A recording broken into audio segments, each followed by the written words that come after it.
اهلا بيكم في قناتي قناه انا مصمم اللي بنتكلم فيها عن التصميم الداخلي واسراره وازاي التصميم الداخلي بيساعدنا عشان تكون حياتنا اسهل وانجز.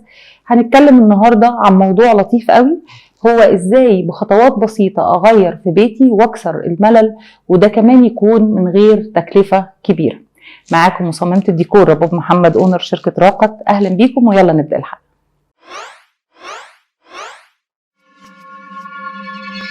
هو أنا إزاي أقدر بخطوات بسيطة أغير في بيتي وأكسر الملل من غير ما أدفع تكلفة كبيرة وكمان أضيع وقتي ووقت اللي في البيت؟ طبعا في خطوات بسيطة نقدر من خلالها إن احنا نكسر الملل ونغير في بيوتنا من غير تكلفة عالية أو تضييع وقت لأي فرد من أفراد البيت، عن طريق بعض الإرشادات اللي هنتكلم عنها في الفيديو ده، اللي هتخلينا مش محتاجين نكسر حوائط أو أسقف أو نسيب البيت أو كذا، لأنه ده كله بيخلينا زي ما قلنا بنفقد وقت، بنبذل مجهود، بندفع فلوس. طبعا في وقتها بتكون مناسبة إذا احنا شايفين إنه وقتنا مناسب، البادجت اللي احنا حاطينه مناسب، بيكون مناسب إن احنا نعمل كده. أما إذا بس المسألة إن احنا زهقانين وعايزين نغير المكان، في إرشادات بسيطة قوي نقدر نستخدمها تحقق لنا الأمر ده. أول حاجة ممكن نعملها هو إن احنا نغير أماكن الفرش، قطع الأساس والكنب، إذا مش مرتبطة بأي فراغ تاني. يعني إيه إذا مش مرتبطة بأي فراغ تاني؟ يعني إذا مثلا أنا عاملة أوبن كيتشن مفتوح على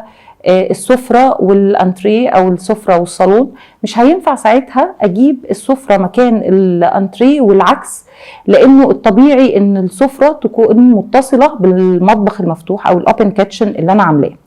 كمان اقدر اغير في اماكن الفرش اذا ما كانتش مرتبطه باي حاجه في التصميم الداخلي اللي انا عاملاه للمكان. يعني ما كنتش مخلقه مساحه معينه انا مدخله فيها البوفيه بتاع السفره او مكتبه التلفزيون، انا عامله تجليد حواليها ومخليها داخله في المكان ده، واقرر ان انا اشيلها من المكان ده واحط قطعه مقاساتها لا تتناسب ابدا مع الفراغ اللي كانت موجود فيها البوفيه او وحده التلفزيون. اذا ما فيش اي ارتباط بحاجه معموله مخصوص في التصميم الداخلي او اضاءه كانت مركزه على المكان ده او مش مرتبطه باي فراغ تاني، اقدر طبعا اغير اماكن الفرش، ودي حاجه من الحاجات اللي بتكسر الملل جدا. كمان في حاجه تانية بسيطه اقدر استخدمها قوي، وهي تغيير المفروشات. يعني مش بالضروره لما ازهق من الانتريه اقوم مغيره الانتريه كله، لان ده هيسبب لي تكلفه عاليه جدا. اقدر اغير القماش بتاعه بس، فاغير لونه واغير شكل القماش. وكمان في حاجه تانية، اقدر اسيب الانتريه زي ما هو،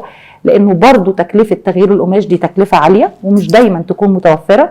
انا اقدر اغير الكوشن بس اللي محطوطه على المكان، اشوف ايه الموضه في الالوان دلوقتي واختار منها اللي يناسب الوان المكان بتاعي والستايل اللي انا منقياه، واغير الوان الكوشن، وده هيحسسني بتغيير كبير جدا في المكان. كمان عن طريق تغيير الستاير اقدر احس بتغيير في المكان. اقدر اغير الستاره كلها، وده ما بيستخدمش، يعني ده ما بيحتاجش تكلفه عاليه، وكمان اقدر احتفظ بنفس الستاره بس اضيف لها بعض التغييرات اللي تخليني احس انها اتغيرت كليا، زي انها اضيف في الاركان بتاعتها في الاطراف او من تحت قماشه جديده. لو الستاره ساده اقدر اضيف قماشه منقوشه، او لو الستاره منقوشه اقدر اضيف قماشه ساده او قماشه مثلا مطرزه لو ده بيناسب ستايل المكان اللي انا فيه، وده يخليني احس بالتغيير من غير ما اصرف فلوس كتير. كمان تغيير الاكسسوارات واللوحات، انا اقدر ابدل اماكن الاكسسوارات واللوحات في المكان اذا الوانها متناسبه مع التغيير اللي انا هعمله دوت. طيب كمان اقدر اغيرها كلها. الاكسسوارات واللوحات ما بتكونش يعني غاليه في الثمن جدا، زي اني اغير فرنتشر او ارضيات او حوائط، وبتحسسني باختلاف جدا في المكان، او ممكن اضيف لها بعض العناصر الجديده بما برضو يتناسب مع الوان وستايل المكان. كمان في طريقه اقدر اكسر بيها الملل واغير في المكان، باني مثلا اغير لون حائط واحد بس في المكان، او حائطين مثلا في المقابل، او حائطين عاملين كورنر مع بعض. مش لازم اغير الوان الحوائط في المكان كله، لا بالعكس ده هيحسسني بتغيير. وكمان اقدر بدل ما اغير الالوان اقدر احط وول بيبر يكون مناسب للباترنز الموجوده عندي في المكان وللتصميم وللالوان، وبكده هكون برضو غيرت في المكان وكسرت الملل وما صرفتش فلوس كتيرة. وخاصة في مسألة الدهانات في تغيير الوش الأخير بس، دي حاجة انت تقدري تعمليها انت وأفراد أسرتك بمنتهى السهولة. إضافة بعض الأرفف بالذات في غرف الأطفال وغرف المعيشة بتكون لطيفة جدا وبتضفي على المكان شكل جديد، وخاصة ان اقدر استخدمها في اني احط عليها الصور اللي فيها الميموريز بتاعت الافراد الاسرة، او احط فيها الكتب اللي بنستخدمها في القراءة او الالعاب او اكسسوارات جديدة. ده هيغير لي شكل المكان خالص، وهكون برضو ما صرفتش فلوس كتير. اقدر كمان اغير في الوان الفرنتشر، يعني كمان اللي هي الاخشاب بتاعه الاثاث، اغير لونها، سواء هي لو كانت على الوان خشبيه اقدر ابدا اديها الوان فاتحه، وده طبعا بما يتناسب ما قلنا مع الوان المكان بتاعي، او اضيف لها طبعات او رسومات زي ما هيظهر عندنا في الصور دلوقتي. وكمان اقدر استخدمها استخدامات جديده تضيف لها وتغير شكلها خالص من غير برضو مصرف فلوس كتير. كمان عن طريق تبديل اماكن السجاجيد في البيت، اذا كانت مساحتها والوانها تناسب ان انا اغيرها من مكان لمكان، او اني اغير السجاد اللي موجود اصلا، لانه ده برضو تكلفته مش عاليه.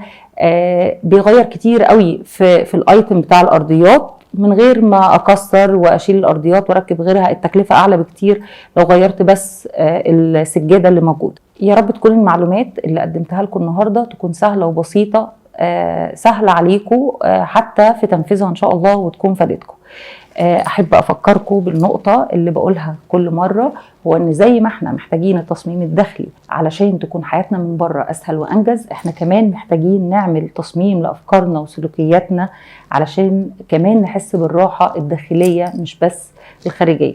نصيحتي ليكم النهارده ان زي ما احنا بندور على التجديد والتغيير في المكان اللي حوالينا، لازم نجدد ونغير من افكارنا.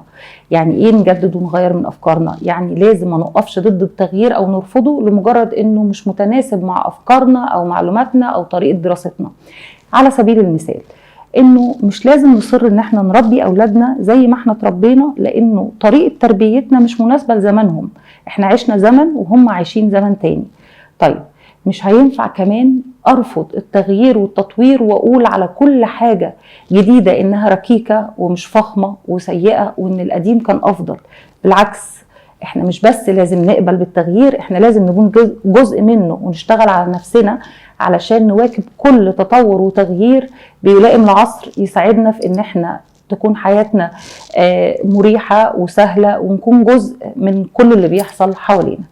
وزي ما انا مصمم، خليك مصمم. اشوفكم الحلقه الجايه. يا ريت اذا في اي اسئله تكتبوا لي في الكومنتس، واذا عجبكم الفيديو لايك وشير وسبسكرايب.